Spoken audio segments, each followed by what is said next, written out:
আসসালামু আলাইকুম, সবাই কেমন আছেন? আশা করি সকলে ভালো আছেন। আজকে আমি একটি ভর্তা নিয়ে চলে আসলাম। এটি হচ্ছে মোচা আর কলা গাছের ডোগার ভর্তা।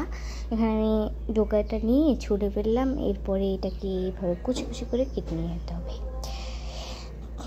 এই ভর্তাটা কিন্তু খেতে খুবই মজা। আজকে আমরা পুরো খোলা আকাশের নিচে।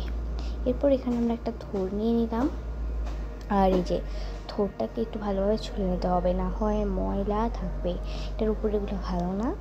এই থোড়টা কিন্তু আমি বলতে গেলে পুকুর থেকে পেয়েছি, পুকুরে কলা গাছটাও পড়ে গেছে, থোড়টাও পড়ে গেছে, তো থোড়টা তাড়াতাড়ি করে পুকুরে নেমে নিয়ে এসেছিলাম। এরপর এটাকে এভাবে কুচি কুচি করতে হবে। এরকম একদম কুচি কুচি করলে ভর্তাটা কিন্তু খেতে বেশি মজা হবে। আমি এই ভর্তাটা এত পরিমাণে আমার ভালো লাগে, সকলে আমাদের বাসায় সকলে ভর্তাটা বেশি পছন্দ করে, তাই আমি এটা সকলের জন্য মাঝে মধ্যেই বানানো হয় এটা আমাদের বাসায়।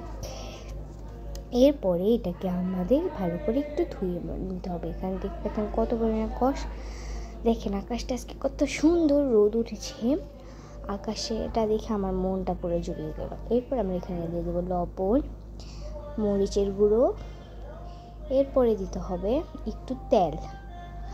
আপনারা এখানে আচারের তেলও দিতে পারেন, সরষের তেলও দিতে পারেন। এরপর একটু আচার, তারপরে এগুলোকে একটু এক সাইড দিয়ে মেখে একদম পুরো সবগুলোকে একসাথে মেখে নিতে হবে।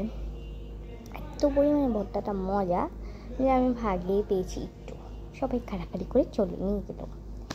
এরপর দেখতে পাচ্ছেন এখানে মাখা হয়ে গেছে, সবাই আমার থেকে নিয়ে গেছে, আমি খেতেই পারলাম না।